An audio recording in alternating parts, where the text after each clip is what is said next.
صلوا سنة التراويح ركعتين جامعة رحمكم الله.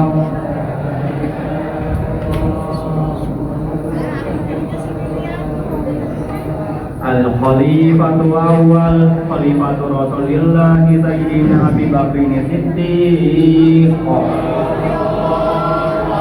Allahumma sholli ala sayyidina wa habibina wa syafi'ina wa maulana Muhammad.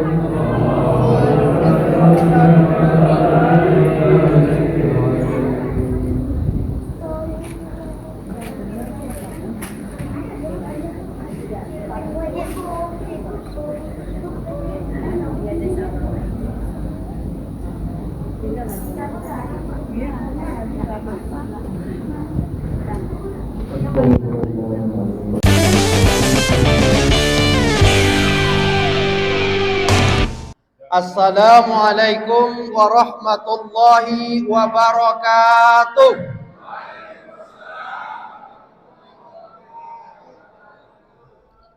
Alhamdulillahilladzi ja'ala syahru ramadhana akramus syuhur.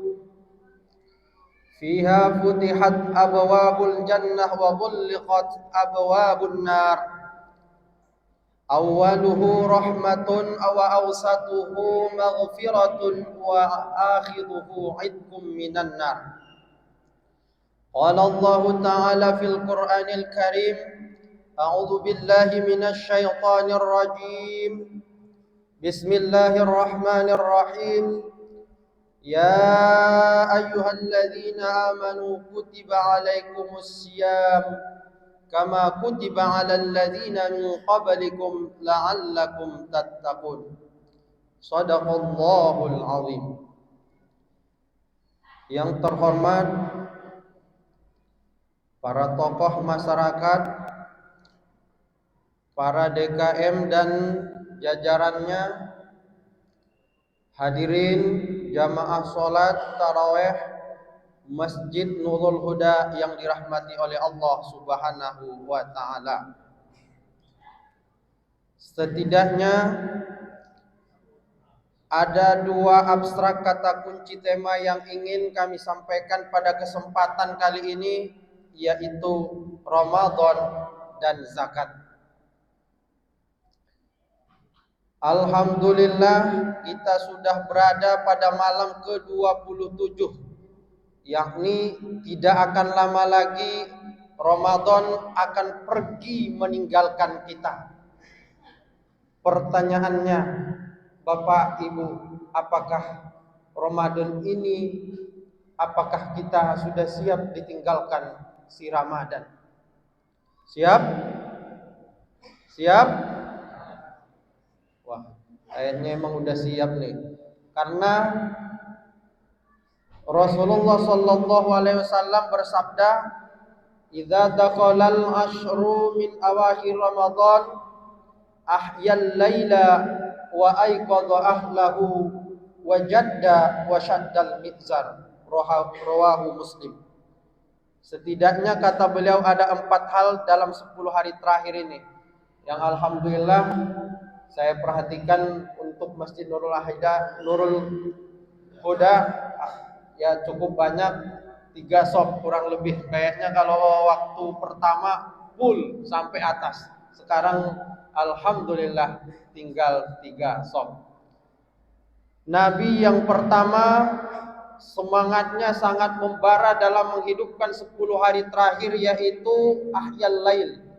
Baik itu zikrullah, memperbanyak zikir kalimah la ilaha illallah, baik itu berzikir dalam beristighfar, wal mustaghfirina bil ashar, sampai tentunya kita sahur, baik itu tilawatil Quran, baik itu berbagi, alladzina yunfiquna fis sarra wad dharra, dan yang terakhir kana ya'takiful ashru min awakhir Ramadan. Bagaimana Nabi kana ya'takif, ya beriktikaf dalam 10 hari terakhir di masjid. Mungkin alhamdulillah sebagaimana di beberapa masjid termasuk Masjid Nurul Huda mengadakan i'tikaf dan mengadakan qiyamul lail. Alhamdulillah. Pertanyaannya, apakah kita sudah mendapat Lailatul Qadar? Udah? Udah Bapak Ibu? Dapat Lailatul Qadar atau masuk rumah sakit Al-Qadar? Ya. Yang kedua, Nabi mengajak keluarga dan istrinya.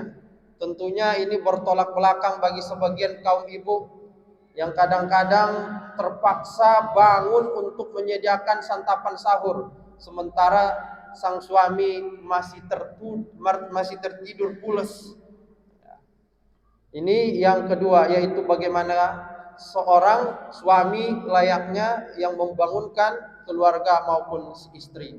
Yang ketiga, wajadda, Nabi begitu semangat, Nabi begitu termotivasi, bahkan dalam hal Lailatul Qadar banyak para ulama menafsirkan dan berpendapat tentang Lailatul Qadar, sementara itu hanya prediksi, dan ketika para ulama itu mendapatkan Lailatul Qadar, namun tentu baik malam dan harinya tidak ada yang tahu. Lailatul Qadar itu sangat misterius. Namun di dalam kitab tafsir Jalalain disebutkan, wa ma adraka Lailatul Qadar, Lailatul Qadri khairun min alfi syahr, yaitu fal amalu khairum minha min alfi syahr. Bahwasanya memang kita dituntut yang penting beramal soleh, baik itu apapun amalnya. Silahkan baik-baik bagi seorang tua yang mungkin memasak untuk keluarganya, tidak sempat berzikir, tidak sempat qiyamul lail, silahkan, itu nilai ibadah. Silahkan bagi para jamaah yang lain yang mungkin waktunya sangat luang, silahkan datang ke Masjid Nurul Huda, beriktikaf, berzikir, sholat dan lain sebagainya. Bagaimana kita tentunya di satu sisi memakmurkan masjid. Bapak Ibu, Masjid Nurul Huda yang dirahmati oleh Allah Subhanahu wa taala. Yang keempat, wasyaddal mizar, bahwa memang Nabi benar-benar mempersiapkan untuk persiapan sholat sampai kalimatnya wasyaddal mizar. Nabi mengencangkan ikat pinggangnya. Nah, kalau bagi yang sudah pernah umroh kayaknya atau haji, ya enggak cukup ikat pinggang yang kecil Bapak Ibu. Mungkin udah pakai sabuk, karena kalau enggak ya gawat, bakalan kelihatan. Itu sangat begitulah kira-kira ketika Nabi beribadah, sholat, ya sampai benar-benar beliau mengencangkan sarungnya, mengencangkan ikat pinggangnya. Nah, kalau kita kayaknya sudah 10 hari terakhir, kita pilih-pilih. Ini imamnya, kalau sholat di masjid ini imamnya lama, ayatnya ayat panjang. Waduh, kita di sana aja. Wah, di sana kalau imamnya ini khutbahnya, ceramahnya panjang. Nah, jadi kita milah-milih. Sementara baik itu pihak DKM sebenarnya mempersiapkan itu kepada para jamaah, memberikan hal yang terbaik kepada para jamaah iktikaf tentunya. Tapi toh kita 10 hari terakhir memilih, bahkan belum tentu ketika kita di rumah kita melaksanakan sholat taraweh maupun witirnya. Jamaah sholat taraweh yang dirahmati oleh Allah Subhanahu wa taala, di dalam kitab Ihya Ulumuddin disebutkan ada tingkatan orang yang berpuasa. Yang pertama, puasa orang awam, puasa umum. Puasa umum ini adalah puasa orang yang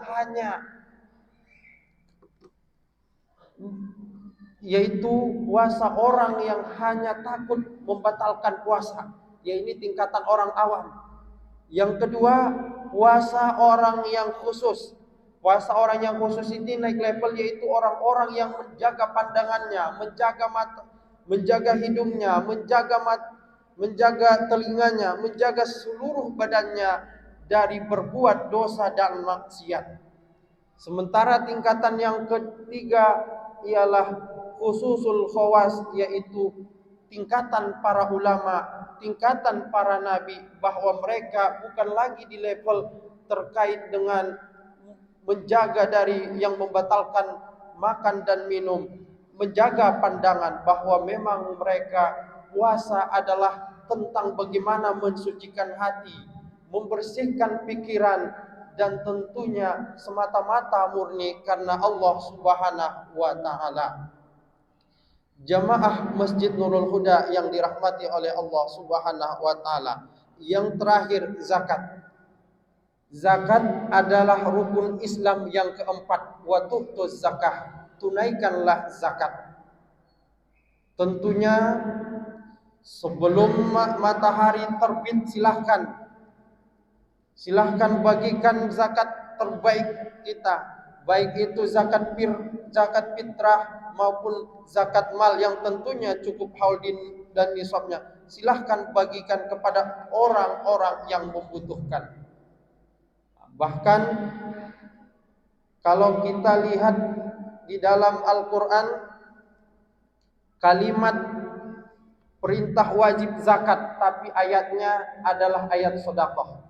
Nah, saya ingin bertanya kepada Bapak Ibu, kira-kira kenapa dalam Al-Quran innamas shadaqat, sementara kewajiban kita adalah zakat, sementara tekstualnya adalah sedekah? Kira-kira Bapak Ibu? Ya. Jadi kalimat sodakoh adalah kata umum, sementara kata yang pemberian yang wajib bagi kita adalah zakat. Khudh min amwalihim shadaqatan tutahhiruhum wa tuzakkihim biha wa sholli alaihim inna salataka sakanul lahum. Jamaah Masjid Nurul Huda yang dirahmati oleh Allah, di dalam kitab Fathul Qorib, zakat disebutkan secara istilah ialah ismul limalim makhsus, satu nama yang sangat khusus. Yukhadu limalim makhsus, sesuatu harta yang diberikan secara tertentu, ala wajahim makhsus, dengan jalan yang tertentu, li ta'ifatin makhsus, bagi sesuatu kelompok yang tertentu. Ini memberikan informasi bagi kita bahwa zakat itu suatu kewajiban, bahkan